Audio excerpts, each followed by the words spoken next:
Hey everybody, welcome back to the channel. It's Neil and Natalie. Hi. We're going to do a fun one today. We're going to do a recreation of a shooting problem from a video that recently went out on the big channel. And through the miracle of editing, John is going to show you what the problem was that we had. But the scenario was essentially this. It looked like the business was some sort of like video lottery business of some sort. There were some folks sitting and playing video lottery. There was a guy behind the counter. And then for some reason, some dude that was a little unhinged got up, came around the counter, stuck his gun in the clerk's neck and threatened him. And then somebody, a bystander, just decided to get up and get involved. And he came up and he started yipping at him. And so I'm hoping that you guys are watching this while I'm talking so you know how this all kind of played out. But our bystander wasn't armed. He actually opened up his shirt and showed that he didn't have anything. And I think there was a pretty big mistake made there, and there were some other options. But before we go into what the options were, let's just recreate what the problem looked like and how that went, okay? Download the ASP Unlimited app for all the content you love from active self-protection and more with no interference from YouTube. No ads, no age gates, exclusive videos, seminars, classes, and more on iOS, Android, Apple TV, Roku, Amazon Fire, and Android TV. Hit the link in the description or download ASP Unlimited from your app store today.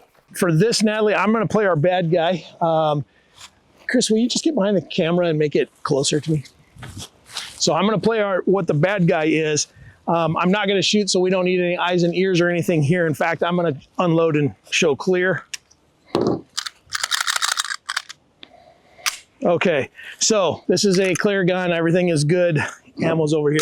So what happened? What happened was there were people sitting over here. Now we've kind of already got this recreated to some degree. This is our clerk that the bad guy came in and he just put the gun into his neck like so.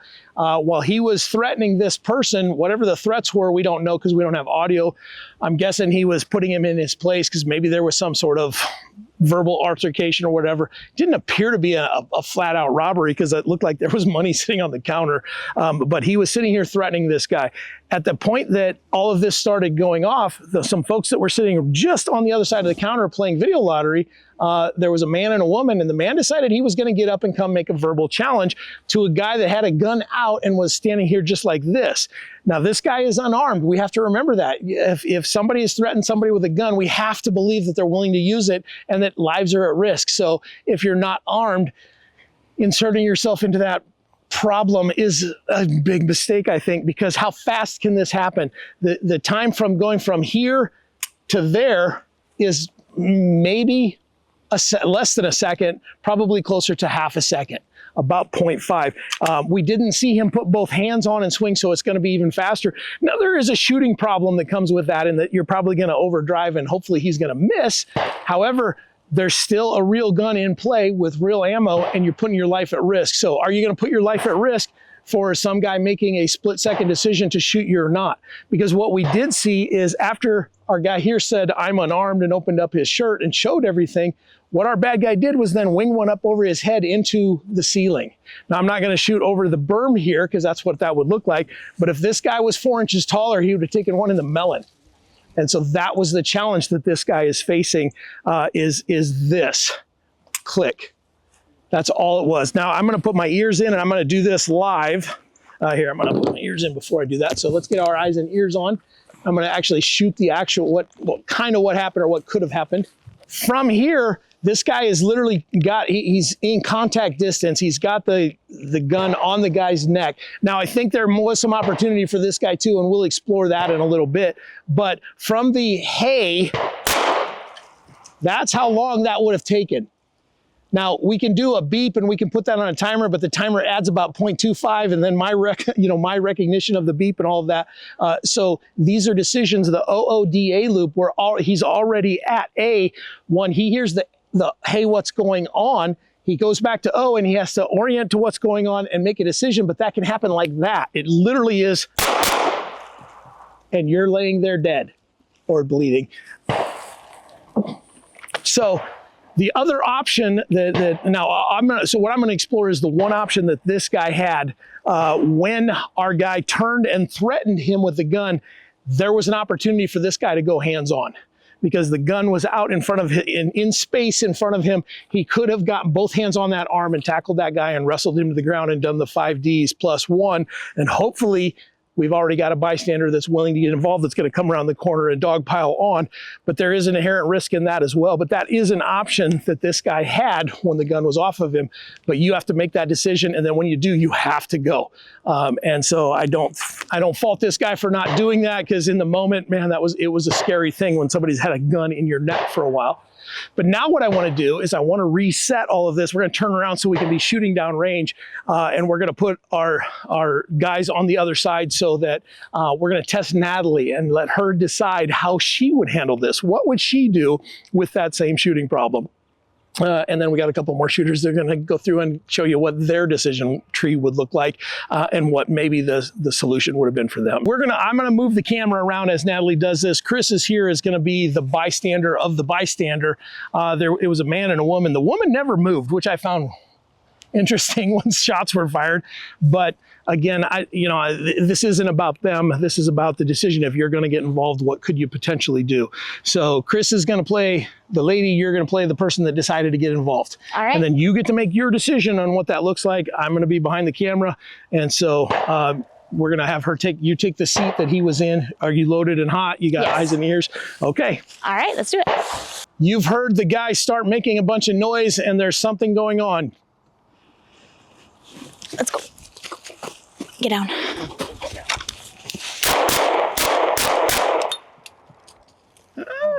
Okay. Holster up. All right, so let's break down what your decision was in all of this, Natalie. What did you see when you heard the commotion? I saw you turn and looked and you oriented, and then you made your decision. Now, we have to make assumptions on this. We can't just say, well, I know exactly what was going on. So in your brain, who was Chris?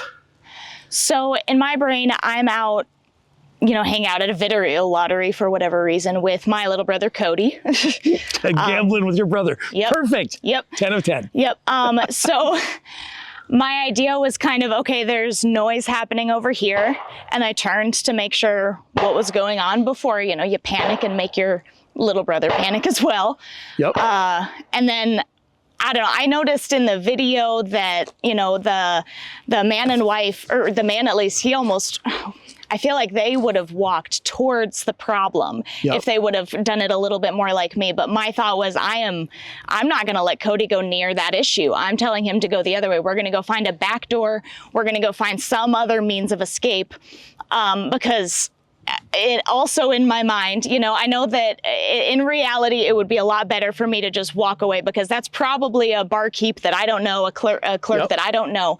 But in my head, I'm going to prepare for the biggest problem, which is, well, that's, a guy I used to work with. That's somebody that I know. He's looked at me. He knows I'm his only chance, whatever. Yep. So I wanted to take care of it. But if my little brother is in front of me, I don't know that I can shoot my gun. Yeah. So I needed to make sure that he was down, so that I could go and make my shots. And the other thing is, I see a lot of people try to walk towards the problem when they're shooting. And me personally, I bet you I can make a longer yardage shot than that bad guy. I'm okay with backing up a little bit. Because my initial thought was, I'm coming around the corner and I'm just going to burn this guy down. Yeah. Right? And I'm going to advance on him and burn him down. Yeah. And However, my thought, the closer we get to him, the easier it is for him to shoot. And you are a high level shooter. You took what I heard from you was a version of Gabe White's "If Not Me, Who." Right? Yeah, pretty much. I've got a certain level of skills and I can use those.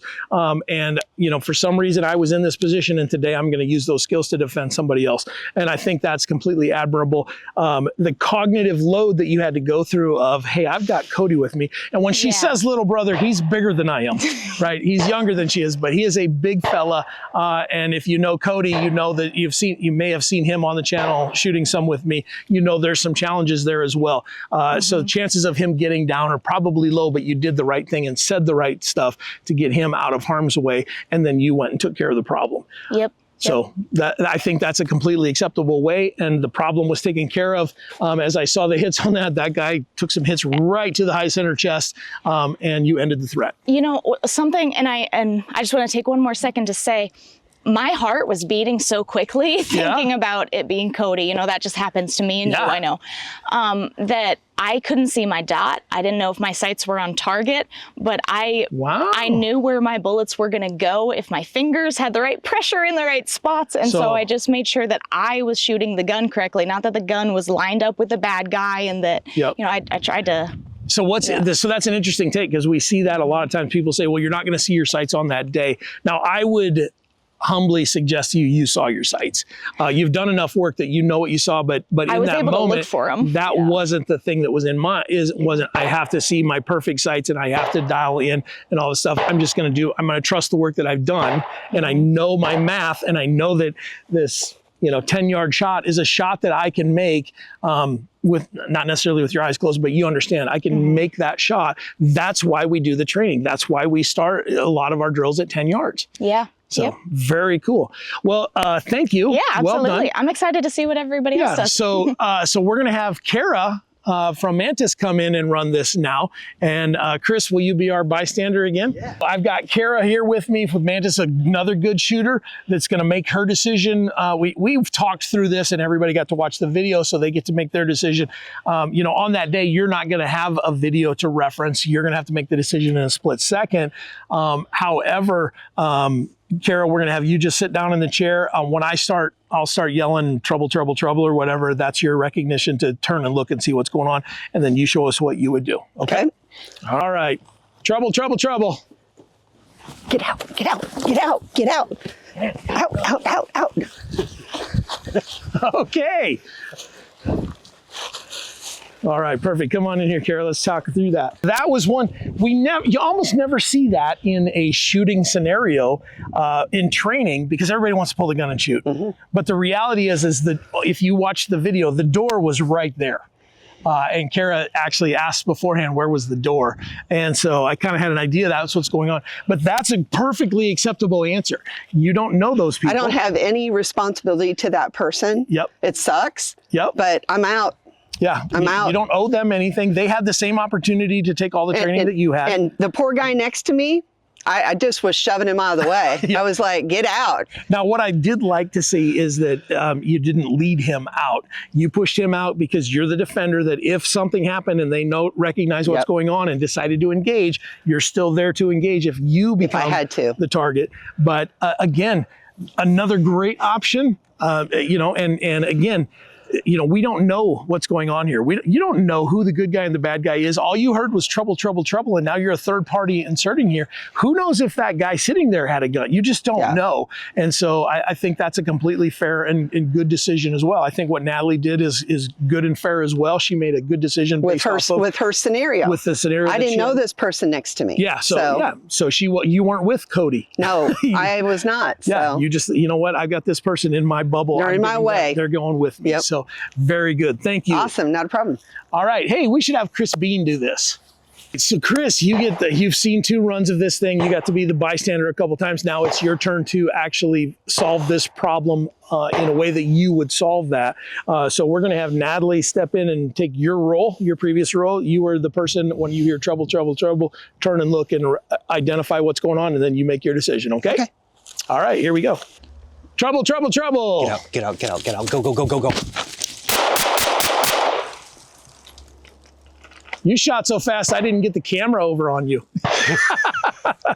Okay, so let's talk through that. That was pretty good. So your decision was, I'm still going to engage because I see something's going on there, but I'm getting somebody out of safety. I'm getting somebody out to safety. Yeah, so what I was thinking is get her out. Yep. And then my biggest concern is that movement is going to get his attention. So considering that may be someone I care about, I would rather from a defensive position deal with that and say, you've got trouble over here, not over there. Yeah. So that's really even quick where I didn't like go, all right, well, I'm going to pinpoint him right in the heart. I'm like, yeah, let's get shots on him so she gets out. Yeah, get them out. And then. So that was kind of the thought. Originally, I was thinking I might break space this way to change the angle so he has like diverging angles. Yep. And the likelihood is he would go after the male, I would hope. Yeah. But you don't know that, right? You're betting on something you don't know. Yep. So that was my whole thing. And we didn't discuss it before. I'm just like, get out, get out, get out. And the moment she breaks door, I'm trying to put something on it just to get his attention. Yep. So, well, cool. Well, folks, I think you saw a few different options. You saw the option of the, the clerk going hands-on with me. You saw Natalie take care of her little brother and then deal with it at distance because she knows that. And as we were resetting, Chris said something. What Natalie said when she's like, "I didn't really see my sights." That's what we call unconscious competence. That means that we can do this without having to think through and track the dot and all of that kind of stuff. And I will say I think you saw your dot. I think that was just not the top of the food chain of things you were thinking about at the moment. You were thinking of solving a problem, especially when I see the hits that you made. So that wasn't just, I'm just indexing. At 10 yards, you don't index very well on that size of a target. We saw Cara make the decision of, hey, I'm not involved here. This is not my circus. These are not my monkeys. I'm getting out of Dodge. And I think that is something that more people need to think about. Yeah, more often than not, that is the right call. I think that's the way to go. What we see though, when we run scenarios like this with live fire, people want to shoot their gun. Right? I've been in classes before. I'm like, man, if this happened in real life, I'm leaving. But I'm like, nah, but I like to shoot. So I pull my gun and I shoot. But more often than not, I think getting out of Dodge is the answer. There's very likelihood that there's an exit this way too. We just didn't know, but based on the video we saw, and Cara took care of the person in her bubble and got them out as well. So she got somebody to safety. But again, it's not her responsibility to take care of everybody else, right? And then you got Natalie to safety and then engaged. And I think any one of those options are good options. It was really fun to see. And with the time frame that we knew we had, it was about 3 seconds from when this person stood up in the video till the guy behind the counter recognized it and engaged. In that 3 seconds, you can do a lot of work. But again, if you're not armed, don't insert yourself into an armed conflict. You're only asking to get hurt. And I think that guy was super lucky. And again, super brave. And maybe not that bright. Yeah, verbal weaponry and mechanical warfare, probably not your best bet. Just don't mix. And so again, I'm not running that guy down. I want to honor the experience that he had, and let's learn from it so we don't find ourselves in that. And guys, I want to thank Rubber Dummies for supplying the dummy, so we had some stuff to shoot at for this. But thanks for watching. We'll see you next time.